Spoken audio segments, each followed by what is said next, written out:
Bonjour tout le monde, on se retrouve aujourd'hui dans le showroom Clay Fishing pour une nouvelle vidéo à travers laquelle je vais vous parler des différentes façons de monter son worm. Donc alors certains pourraient se poser la question à savoir qu'est-ce qu'un worm. Donc un worm c'est un leurre souple comme ceci, donc à l'apparence d'un ver de terre, donc souvent imprégné d'un arôme et donc des très gras donc pour accentuer ce côté naturel. Alors bien sûr je peux vous présenter toutes les techniques qui existent pour monter ces leurres là, je pense que c'est incalculable et ça prendrait bien trop de temps. Donc je vais vous montrer ici par contre les 4 techniques que j'utilise le plus régulièrement. Alors à savoir en 1 le Neko Rig, en 2 le Texas, en 3 le Wacky et enfin en 4 comme utilisation de trailer. Alors voilà, donc pour le montage Neko Rig, donc qui va se faire toujours avec un worm. Donc là, il va falloir choisir un worm avec une segmentation basse. Donc c'est-à-dire qu'on voit ici une partie lisse, elle doit se trouver vraiment basse sur le leurre, donc vraiment au niveau de la tête. Alors, donc ensuite, on va se munir d'une vis sans plomb, comme celle-ci. Donc on trouve facilement sur le marché. Allez voir votre détaillant et demandez-lui cette petite vis-là. Et en fait, ce qu'on va faire, c'est qu'on va venir l'insérer dans la tête du leurre. Tout simplement, on voit ici en pointe, donc on vient la piquer et on va la faire glisser dedans. Hop, en tenant notre worm bien droit. Voilà. Et enfin, hop, comme ceci.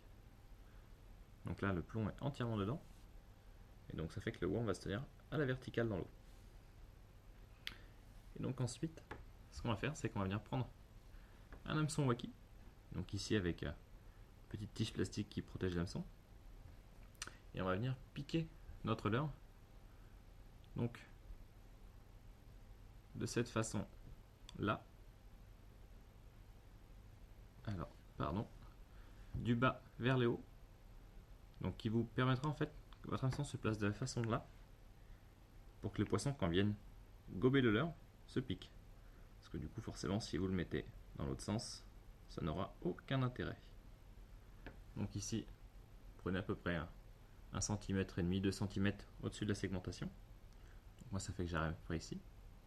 Donc on pique vers le bas. Donc du bas vers le haut, comme ceci. Hop, on fait bien glisser toute l'arme de l'hameçon. Et voilà, donc notre montage est prêt.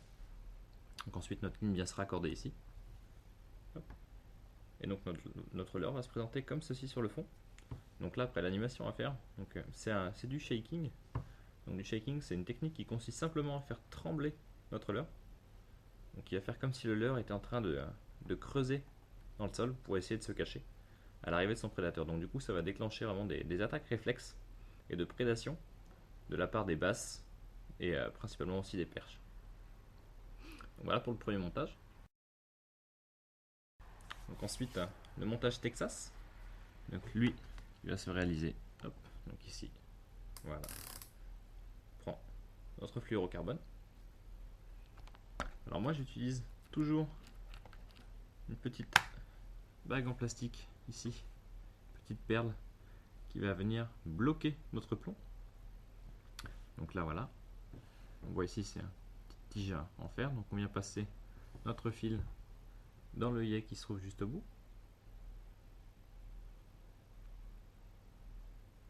Donc c'est à ce moment-là qu'il faut avoir une bonne vue.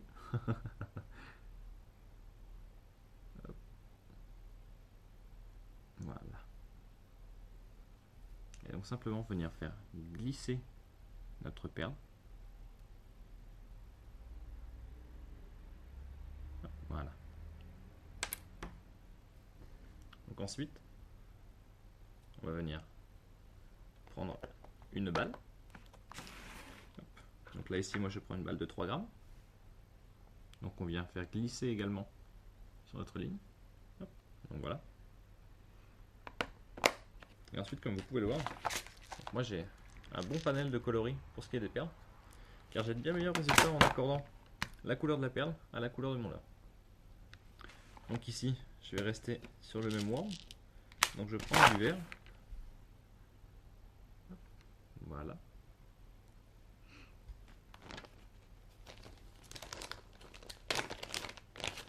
Donc ici, voilà, je peux prendre du coup le même worm. Donc on voit ici avec les paillettes vertes.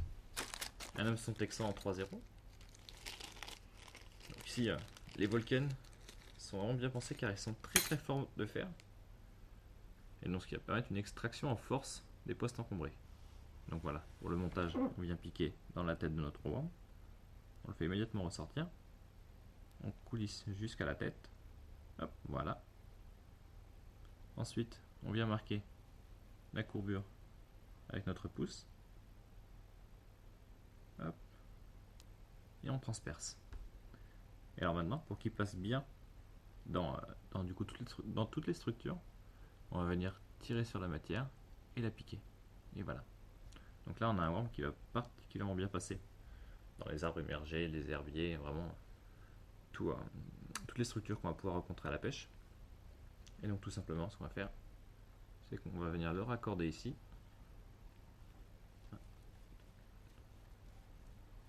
Hop, voilà, 5 tours. Hop, on vient humidifier notre nœud et on l'accompagne pour éviter de faire chauffer notre fluorocarbone. Donc voilà, on vient ensuite couper bien sûr l'excédent. Et voilà, notre montage est prêt. Donc alors ensuite, voilà, je vous expliquais tout à l'heure le principe de cette petite balle en plastique, c'est de pouvoir la faire coulisser et donc de décider par exemple de bloquer notre plomb. Donc moi c'est ce que je fais lorsque je vais arriver sur du cover qui est très épais pour que mon ensemble soit homogène et qui passe beaucoup plus facilement. Mais lorsque je vais vouloir faire des pêches à gratter, hop, je vais le mettre plus loin. Et ce qui va me permettre à mon montage donc de soulever tous les sédiments présents sur le fond avec mon plomb et de garder du coup l'ensemble naturel derrière. Donc comme ça, là on enlève tous les sédiments, on nature la curiosité du poisson. Et ensuite, lui voit la proie, vient et attrape. Donc c'est également vraiment très important à faire aussi avec ça. C'est lorsque vous voulez pêcher avec ce montage dans les profondeurs. Donc là, bien sûr, par contre, après adapter le poids. Et l'avantage, quand on laisse la perle loin, c'est qu'une fois que notre plomb est tombé sur le fond, notre leurre va descendre tout doucement. Donc ça fait que si on sait que, par exemple, on a 1 mètre de fond, mais que les poissons vont se trouver à 50 cm, hop, ce qu'on va faire, c'est qu'on va prendre 50 cm. Et donc du coup, quand ça va tomber, on va rester beaucoup plus longtemps en lévitation dans cette zone-là. Donc on va avoir beaucoup plus de chances de déclencher une attaque de la part d'un carnassier. Alors on va passer au troisième montage. Donc le montage wacky. Alors là par contre pour ce faire, je vais changer de worm. Donc je passe sur des bow ties de chez Art. Alors pourquoi je change de worm? Tout simplement parce que la segmentation n'est plus au même endroit. On voit que ici, elle se trouve en plein milieu. Et donc ce qui va être vraiment essentiel lorsqu'on va pêcher en wacky. Car de par le montage, donc ici, qui est très simple, on va tout simplement prendre du coup le même temps que tout à l'heure, le piquer au milieu et on le faire sortir immédiatement de la matière. Hop, et voilà. Et donc en fait l'avantage d'avoir une segmentation ici, c'est que les deux parties là vont être beaucoup plus libres et donc vont osciller à la descente. Et donc ce qui va faire quelque chose de beaucoup plus naturel. Donc moi principalement quand je pêche en wacky, je pêche en weightless, donc une pêche sans plomb. Et donc ce qui va conférer beaucoup plus de portance à notre leurre dans l'eau, donc ça fait qu'il va pouvoir descendre tout doucement. Et ça a l'avantage aussi que j'aime bien skipper ce montage là. Donc le skipping c'est cette technique qui consiste à envoyer notre leurre en ricochet, donc sous les frondaisons, ce qui est particulièrement efficace l'été. Donc voilà, c'est vraiment pour cela que j'utilise en weightless, mais après on peut très bien mettre une petite tête plombée et l'animer sur le fond par toujours le biais de petits shaking et puis de petites tractions assez courtes. Vous pouvez dès à présent voir un petit panel de leurre devant moi, un spinnerbait et des jigs. Donc pour la dernière technique avec les worms, c'est que en fait je les utilise aussi en tant que trailer. Ce sont vraiment de très bons trailers. Et donc pour le montage, vraiment rien de plus simple. Donc là ici, hop, je vais prendre un modèle comme ceci, un Daddy Worm, vraiment de très bon leurre, très gras, qui se lance super bien. Et donc pour le montage, tout simplement, comme une tête plombée, on va venir l'enfiler. Donc là, vraiment pas aller loin.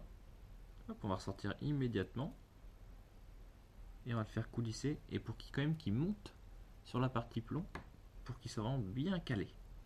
Voilà. Et donc là, ça nous fait quelque chose de vraiment très très long. Et donc à ce moment-là, ce que je vais faire, c'est que je vais monter un trailer hook ou un hameçon de chance qui va venir se positionner de la façon suivante et qui va quand même du coup lui conférer moins de risques. Lorsqu'un poisson va venir aspirer, il va pouvoir plus facilement se piquer. Donc vraiment, ce sont des petits accessoires très très utiles également, des trailer hooks. Donc bien sûr, après ça se monte sur tout un tas de jigs. Donc notamment ici avec des swimming jigs articulés. Donc les Hurricane Cluster, nouveauté 2017.